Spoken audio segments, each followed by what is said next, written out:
Humanity in Combat, and the moment I felt real fear. Part 1. Commander stood on the bridge of his flagship, the Burning Star, and looked at the small blue planet on the display screen. Earth, home of the humans, a world that every species in the galaxy had warned him to avoid. He did not believe the warnings. His people, had conquered 17 star systems. They had crushed empires and broken the will of species far older than humanity. What could these newcomers, barely 300 years into space travel, possibly do against the greatest military force in the known galaxy? The Galactic Assembly had told him stories. They said humans were different. They said humans did not think like other species. They said humans had spent their entire history fighting each other, learning the art of war in ways no peaceful civilization could understand. Had laughed at these stories. War was simple. The stronger force won. The weaker force lost. This was the truth of the universe, and no amount of primitive determination could change it. He was about to learn how wrong he was. The fleet dropped out of hyperspace near Station, a human outpost at the edge of their territory. 47 warships, each one larger and more powerful than anything humanity had ever built. Their shields could stop any weapon the humans possessed. Their guns could tear through human armor like paper. The battle, believed, would be over in minutes. On the human carrier Endurance, Lieutenant Commander Amy watched the alien ships appear on her tactical display. She felt her heart beat faster, but her hands stayed steady. She had trained for this moment her entire career, even though she had never truly believed it would come. Captain Daniel stood from his command chair. He was a tall man with gray hair and calm eyes. He had served in the Navy for 30 years, and he had never faced an enemy like this. No human had, but his voice did not shake when he spoke. "All hands battle stations. This is not a drill." The words echoed through the ship. Men and women ran to their posts. Pilots climbed into their fighters. Engineers powered up the reactors. Medical teams prepared for casualties they knew would come. Amy moved to the tactical station and began calculating firing solutions. The numbers were not good. The ships outnumbered them 3-1. Their weapons were stronger. Their shields were thicker. By every measure that mattered, the human fleet should not survive this day. But Amy had grown up reading history.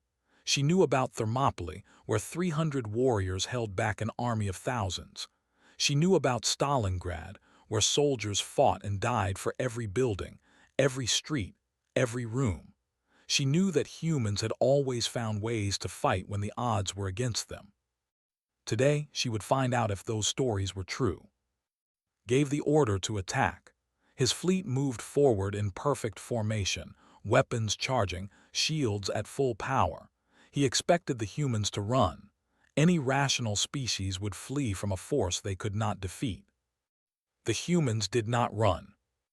The first shots crossed the darkness of space, bright beams of energy that lit up the void like lightning. Human ships took hits. Their shields flickered and failed. Metal twisted and broke. Atmosphere vented into the cold emptiness. But the humans kept coming. Commander Lisa Grant led the first attack wing. She was a pilot from Nebraska, 32 years old, with steady hands and sharp eyes. Her grandfather had been a soldier and his grandfather before him.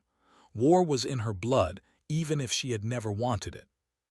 She looked at her squadron, 12 pilots in small fighters that seemed like toys compared to the warships. They all knew what they were being asked to do. They all knew most of them would not survive. "Stay close," Lisa said over the radio. "Watch each other's backs and make every shot count." They dove into the formation, not to fight the big ships directly, but to find the gaps in their defenses. The aliens had arranged themselves perfectly, their shields overlapping, their guns covering every angle. But perfection had weaknesses. It was predictable. Lisa found a gap between two cruisers where their shields did not quite meet. She pushed her fighter through, her wingman close behind. The guns tried to track her, but she was too fast, too small, too determined. She fired her missiles at point-blank range. The explosion tore through the cruiser's hull. Secondary explosions followed as the damage spread. The great ship, larger than anything humanity had ever built, began to list and burn. Watched his display with disbelief. He had lost a cruiser to fighters, to small, fragile ships that should have been destroyed in the first seconds of battle. It was impossible. But it was happening. Lisa pulled her fighter away from the burning wreckage, but she was not fast enough. A gunner tracked her movement and fired. The beam hit her engine, and her ship began to spin out of control. She did not scream. She did not cry. She simply turned her dying fighter toward the nearest enemy ship and pushed the throttle to maximum. Her last transmission was calm. "Tell my mom I love her." The explosion took out the ship's main sensor array, blinding it for the rest of the battle. Back on the Endurance, Amy watched the tactical display update. Lisa Grant's signal had gone dark, so had 7 others from her squadron, but they had done what they set out to do. They had created an opening. Captain saw it too. "All ships, focus fire on that gap, everything we have." The human fleet responded as one. Missiles and beams and rounds poured through the hole the pilots had created. Ships took damage, shields failed, hulls cracked. Could not understand what he was seeing. The humans were taking terrible losses. For every ship they damaged, they lost 2 of their own. By any rational calculation, they should have retreated. They should have surrendered. They should have accepted that they could not win. But they kept fighting. He watched a human destroyer position itself between the Endurance and his flagship's main guns. The destroyer could not survive more than a few seconds of direct fire. Its captain must have known this, but the ship did not move. It took the hits that were meant for the carrier. It burned and broke and died so that the larger ship could live a few moments longer. Felt something he had not felt in decades of warfare. He felt doubt. These humans, these small and fragile creatures, were not fighting to win. They were fighting to make him pay for every inch of space he took. And they were willing to pay any price to do it. The battle was far from over. Hours of fighting still lay ahead. But in that moment, watching a ship sacrifice itself for its friends, began to understand why the galaxy had warned him about humanity. They were not stronger, they were not smarter, they were not better armed. But they were willing to die, and that made them more dangerous than any enemy he had ever faced. Humanity in combat, and the moment I felt real fear. Part 2. The battle had been raging for 4 hours. Space around station was filled with burning ships, floating debris, and the bodies of the dead. The fleet had expected a quick victory. Instead, they had found themselves in a fight that seemed to have no end. Deep inside the Endurance, Chief Petty Officer Shaw worked in the engine room. He was 43 years old, a quiet man who loved his job and rarely talked about himself. He had joined the Navy because his father had served, and his grandfather before him. Service was simply what his family did. The ship shook as another shot hit their shields. Warning lights flashed across his console. The main coolant system was failing. Without coolant, the reactor would overheat. Without the reactor, the ship would lose power. Without power, they would all die. Looked at the readings and understood what needed to be done. Someone had to manually reroute the coolant flow from inside the secondary chamber. The chamber was flooded with radiation. Anyone who went in would be dead within 6 hours. He did not hesitate. He did not call for permission. He simply grabbed his tools and walked to the chamber door. A young engineer named Cole saw him and understood. "Chief, you cannot go in there." Smiled the kind of smile a man gives when he has made peace with his choice. "Someone has to, son. Might as well be me." He opened the door and stepped inside. The radiation alarm screamed, but he ignored it. He found the damaged pipes and began to work. His hands were steady. His mind was clear. He thought about his wife, Sandra, and their daughter. He thought about the summer they had spent at the lake, fishing and laughing and being together. He would not see them again, he knew this, but if he did his job right, the Endurance would survive, and maybe that was enough. On the bridge, Captain received word that the coolant system was back online. He did not know the cost. He did not have time to ask. Another wave of fighters was incoming, and he had to focus on keeping his people alive. Amy stood at her station, tracking enemy movements and calling out targets. Her voice was hoarse from hours of constant communication. Her eyes burned from staring at screens. But she did not stop. She could not stop. Too many people were depending on her. She thought about her brother, who had died in an accident when she was 12. She remembered standing at his grave, promising that she would make her life mean something. She had joined the Navy because she wanted to protect people.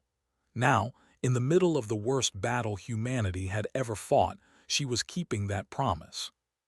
The commander watched the battle from his flagship with growing frustration.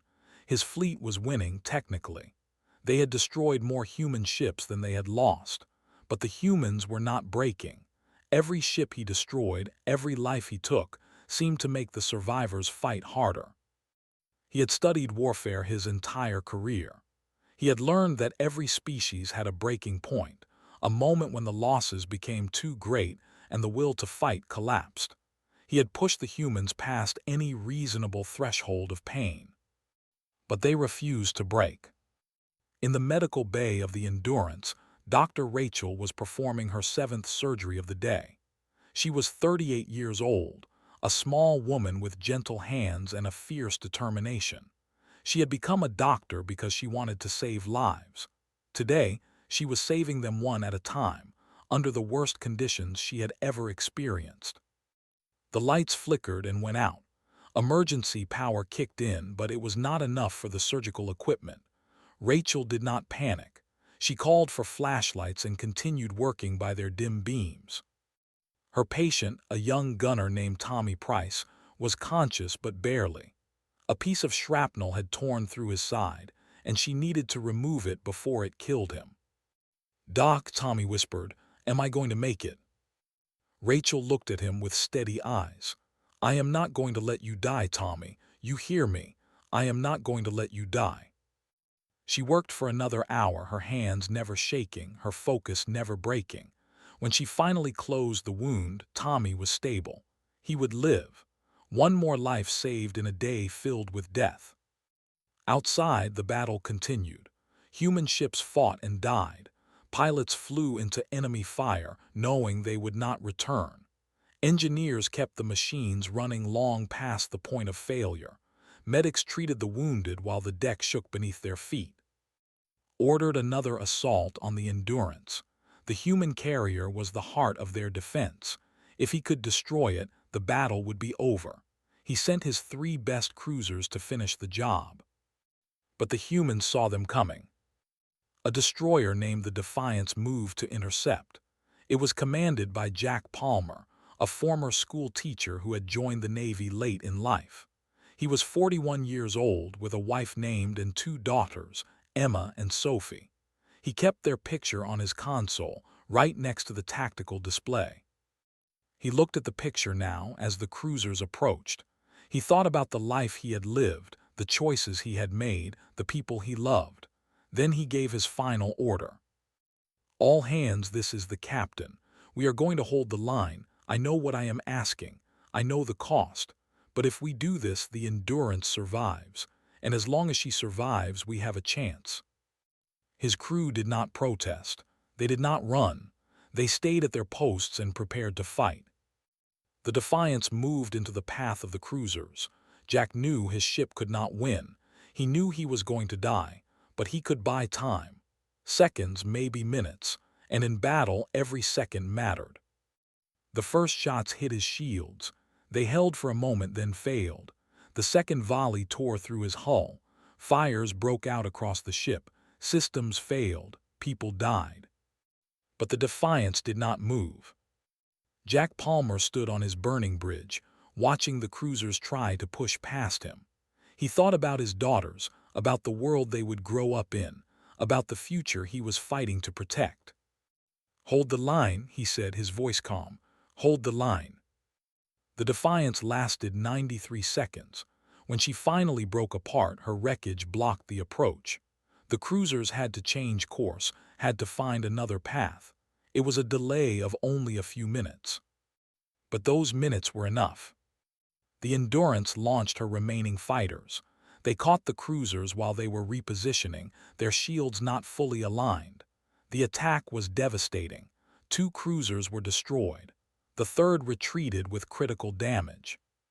Stared at his display, unable to believe what he had seen.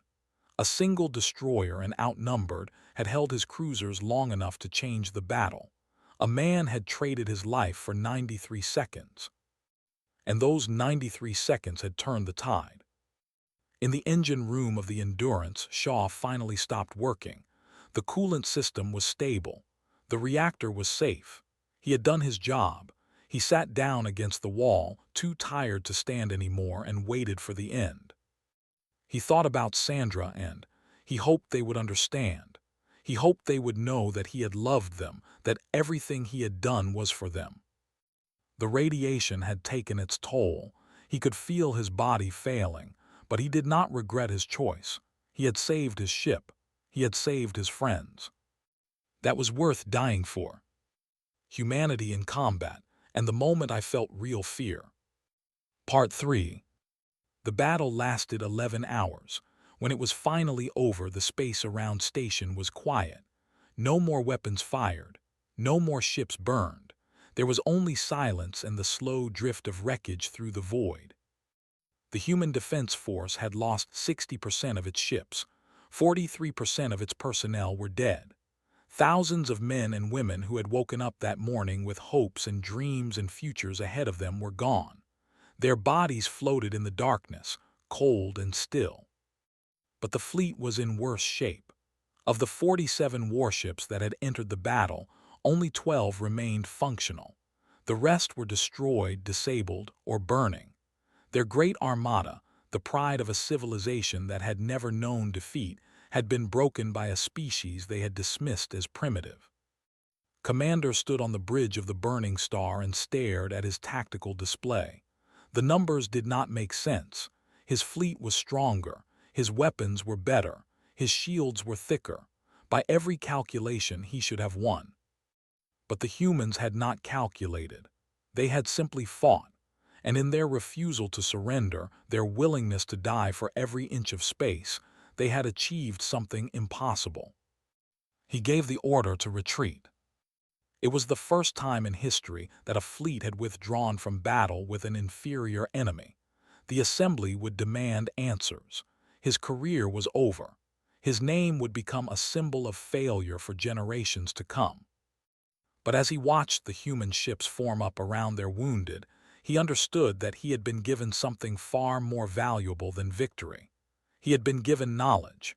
He had seen what humans were truly capable of. And he was afraid. On the Endurance, Amy walked through the corridors of the damaged ship. Captain was dead, killed when a beam had pierced the bridge. She was the senior surviving officer now. The ship and everyone on it was her responsibility. She found a quiet corner, away from the chaos of repair crews and medical teams, and allowed herself 30 seconds to grieve. She thought about the captain, about his steady voice and calm eyes. She thought about Lisa Grant, who had died leading the first attack. She thought about Shaw, who had given his life to keep the engines running. Tears fell down her face, just for a moment, just long enough to honor the dead. Then she straightened her uniform, wiped her eyes, and returned to duty. There would be time to mourn later. Right now, her people needed her. The names of the fallen were compiled over the following days. 2,317 men and women who would never go home. Lisa Grant, pilot. Shaw, engineer. Daniel, captain. Jack Palmer, commander of the Defiance. And so many others, so many names, so many stories cut short. Petty Officer Cole was 19 years old. He had joined the Navy to pay for college, never expecting to see real combat. Now he was pulling bodies from the wreckage of a destroyed section, trying not to look at their faces, trying not to think about who they had been. He had known some of them. He had eaten with them in the mess hall, played cards with them during off hours, listened to their jokes and their dreams. Now they were gone, and he was left behind to clean up the remains. His hands shook. His stomach turned. He wanted to run away, to hide somewhere and pretend this was not happening. But he did not run. He kept working because that was what his friends would have expected of him. Chief Engineer found him sitting alone in a corridor, staring at nothing. She was 52 years old, a veteran of 3 decades of service, and she had seen young people break down before. She sat beside him and did not speak. After a while said, "I am scared, I am so scared." Nodded, "Good. Being scared means you are still alive. The dead do not feel anything anymore." "How do you do it?" he asked.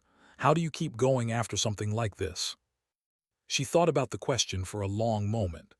"I keep going because that is what the people who died would want. They gave their lives so we could survive. If I give up, their sacrifice means nothing. So I keep going. I do my job. I take care of my people, and I remember them." Looked at her, seeing the pain in her eyes that she tried to hide. She had lost friends too. She was hurting too, but she was still standing, still fighting. He took a deep breath and stood up. "Okay, what do you need me to do?" Smiled, a sad and tired smile. "Help me get the engines back online. We have a long way to go before we are safe."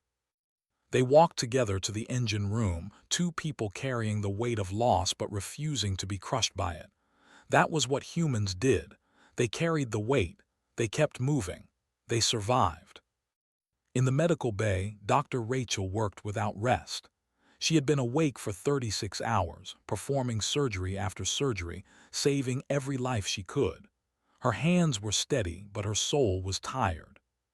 Tommy Price, the young gunner she had saved during the battle, was recovering in one of the beds. He watched her move from patient to patient, never stopping, never complaining, never giving up. "Doc," he called out, "you need to rest." Rachel shook her head. "Later, there are still people who need help. You will not be any good to them if you collapse." She stopped and looked at him. He was right, and she knew it. But every time she closed her eyes, she saw the faces of the ones she could not save. The ones who had died on her table despite everything she did. "I know," she said quietly. "But I have to try, I have to keep trying. It is all I know how to do." Tommy understood. He had felt the same thing during the battle, firing his guns even when he was wounded, even when the pain was unbearable. You kept fighting because stopping meant accepting defeat, and humans did not accept defeat easily. Across the fleet, similar scenes played out. Engineers repaired damaged ships with whatever materials they could find. Pilots counted the empty seats in their briefing rooms. Captains wrote letters to families who would never see their loved ones again. The cost of survival was high, but the humans paid it without complaint. They had always paid it. Their entire history was written in blood and sacrifice, in the willingness to endure unimaginable pain for the sake of something greater. Amy stood on the bridge of the Endurance and looked out at the stars. Somewhere out there, they were running away. Somewhere out there, the galaxy was learning what humanity was capable of. She thought about the future, about what would come next. The aliens would return. They always returned. And when they did, humanity would be ready. Because that was who they were. That was what they did. They fought, they suffered, they lost people they loved. And they never, ever gave up. Humanity in combat, and the moment I felt real fear. Part 4.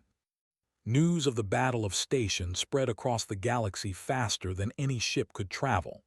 The Empire, masters of 17 star systems, conquerors of a dozen species, had been driven back by a civilization most of the galaxy had never heard of. The reaction was immediate and intense. Species that had lived in fear of them for generations suddenly began to hope. Species that had ignored humanity as primitive and irrelevant suddenly began to pay attention. And the Galactic Assembly, the governing body of 1,000 worlds, demanded to know more about these strange creatures from the small blue planet. 3 months after the battle, Ambassador Vance arrived at the Assembly headquarters. She was the first human to stand before that ancient body, the first to speak for her species on the galactic stage. Was 45 years old, with silver streaks in her dark hair and lines around her eyes that spoke of years of hard work and difficult choices. She had been a diplomat for 2 decades, negotiating trade deals and resolving disputes that nobody else could solve. But this was different. This was the moment that would define humanity's place in the universe. The assembly chamber was vast, larger than any building on Earth. It was designed to hold thousands of representatives from hundreds of worlds, beings of every shape and size and color imaginable.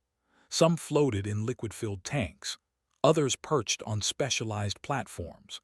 Still others existed as patterns of light, their physical forms left behind on distant worlds. Walked to the central podium, alone and small in that enormous space. She could feel countless eyes watching her, countless minds judging her. The weight of her entire species rested on her shoulders. She took a deep breath and began to speak. "You warned thee about us," she said. Her voice was calm and steady, amplified by translation systems that rendered her words into 1,000 different languages. "You told them to leave us alone. They did not listen. Now you want to know what we are." The chamber was silent. Thousands of beings waited for her next words. "We are not conquerors," continued. "We do not seek to dominate other species or expand our territory through force. We have spent too much of our history fighting each other to have any appetite for war with others." She paused, letting her words sink in. "But we have learned something in all those centuries of conflict. We have learned that peace must be defended. And when our peace is threatened, when our people are attacked, we will fight. We will fight with everything we have, and we will not stop until the threat is ended." In the section of the chamber, watched with bitter attention. His rank had been stripped, his fleet disbanded, his name disgraced.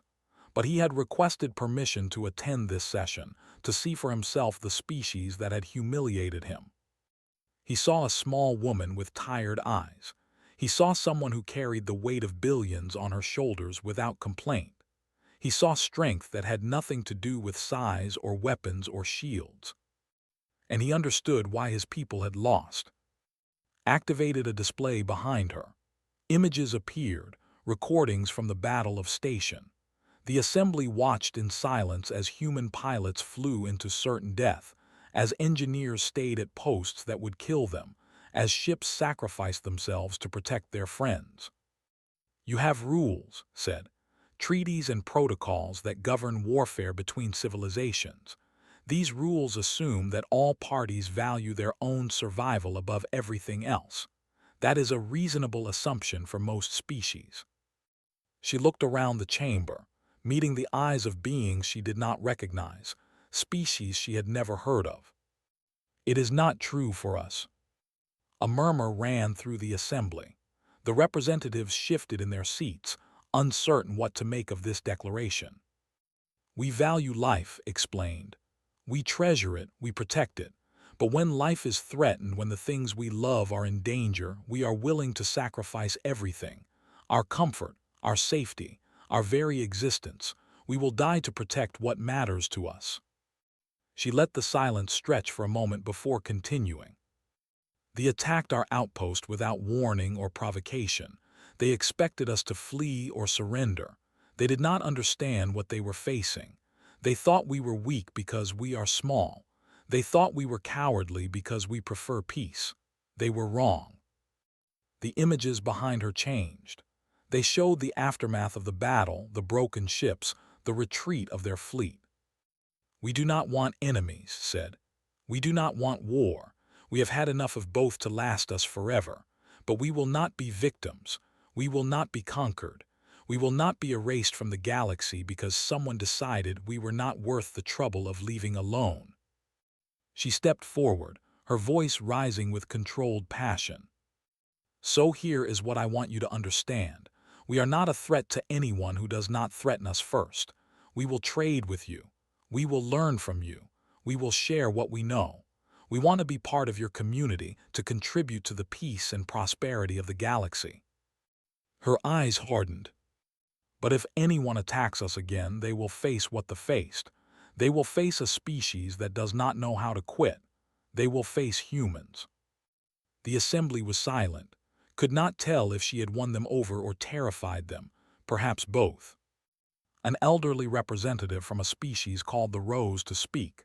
He was ancient, his scales faded with age, his voice thin but steady.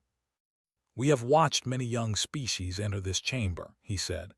"Most come with boasts of their strength or pleas for protection. You come with neither.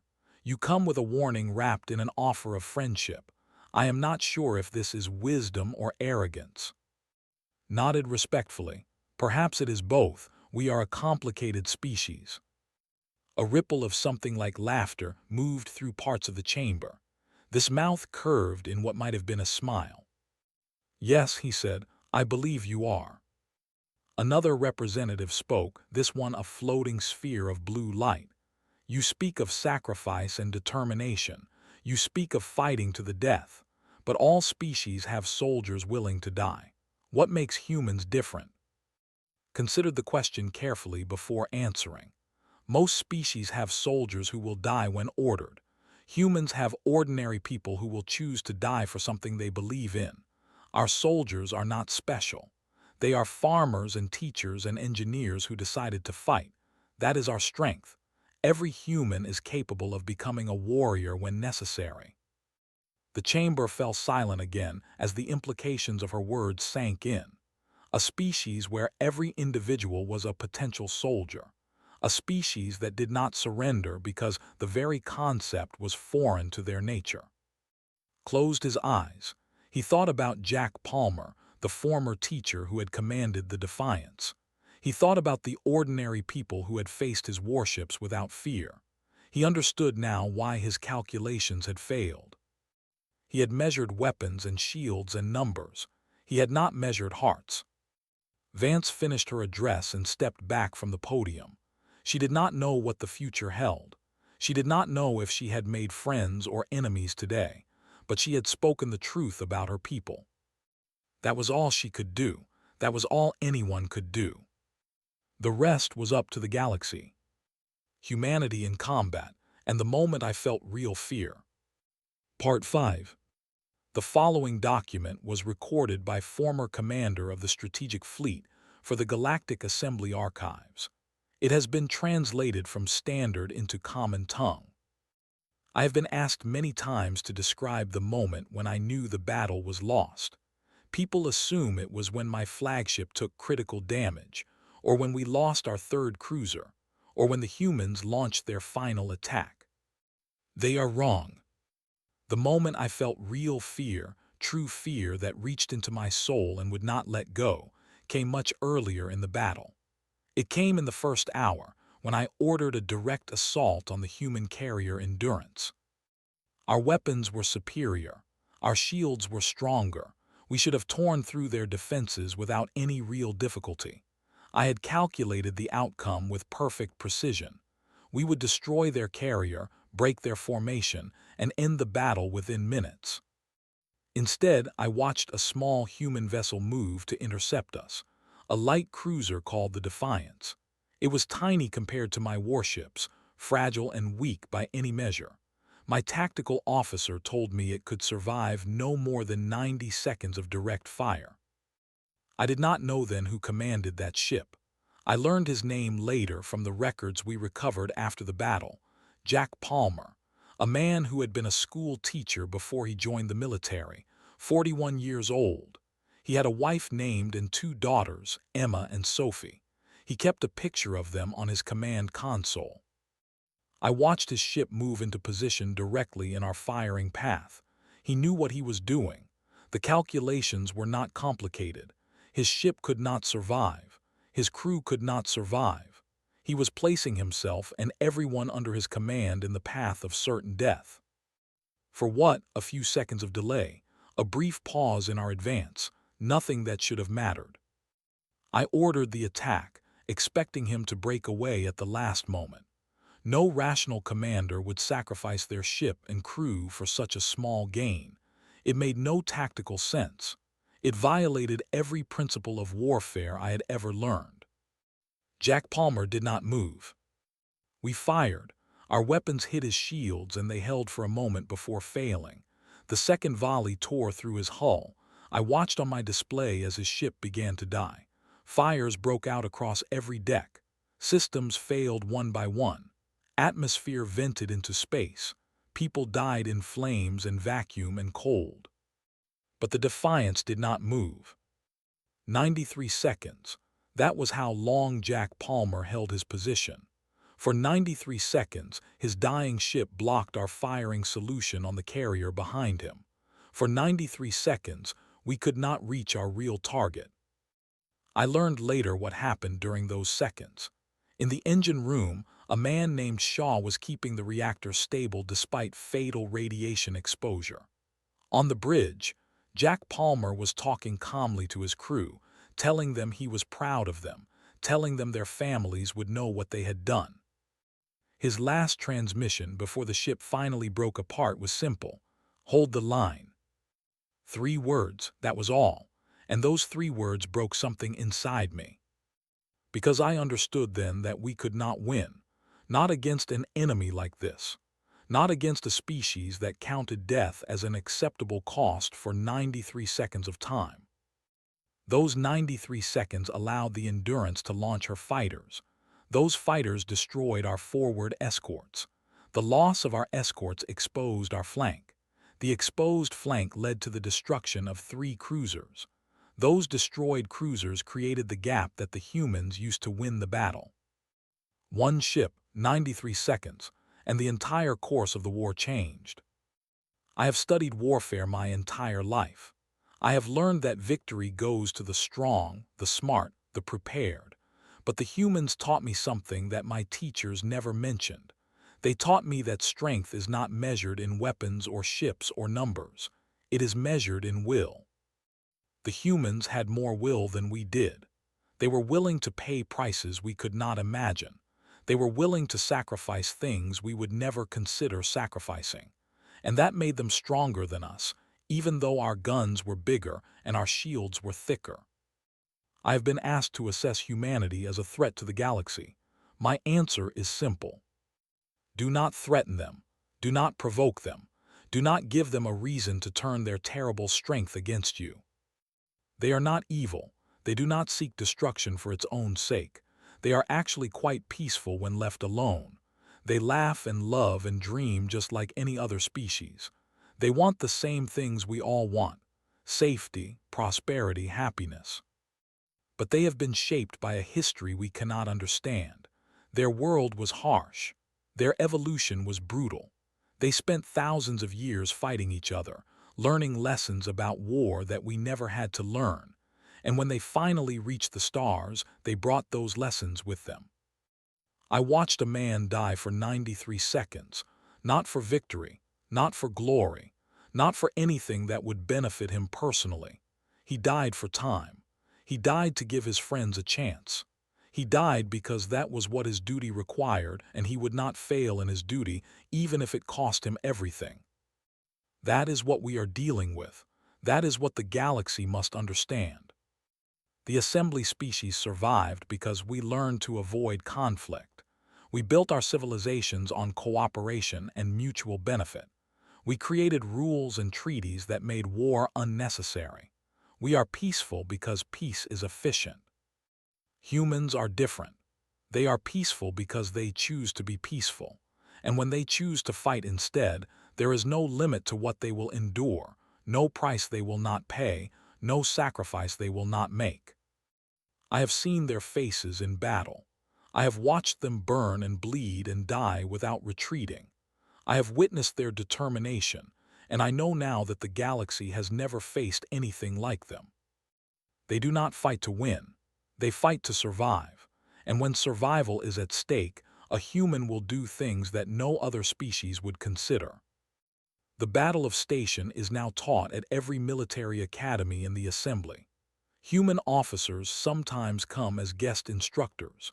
They speak calmly about tactics and strategy, about holding the line and never giving up. They do not seem to understand why we look at them with such unease. They do not realize how frightening they are. To them, what they did at station was simply what needed to be done. It was not heroic or special. It was just duty. That innocence, that inability to recognize their own terrifying nature, is perhaps the most unsettling thing of all. I think about Jack Palmer often. I think about the picture of his family on his console. I think about the choice he made and the price he paid. I wonder if his daughters know what their father did. I wonder if they understand that he gave his life for 93 seconds. I wonder if they are proud or sad or both. And I wonder, sometimes late at night when sleep will not come, what I would have done in his place. Would I have held the line? Would I have sacrificed everything for my friends, my people, my duty? I do not know the answer, and that uncertainty haunts me. The humans know the answer. They always know. When the moment comes, when everything is on the line, they do not hesitate. They do not calculate or consider or weigh their options. They simply act, they hold the line, they do their duty. And they change the galaxy forever. This concludes my testimony. May the Assembly learn from my failure. May the galaxy never forget what humanity is capable of. And may we never give them reason to show us again.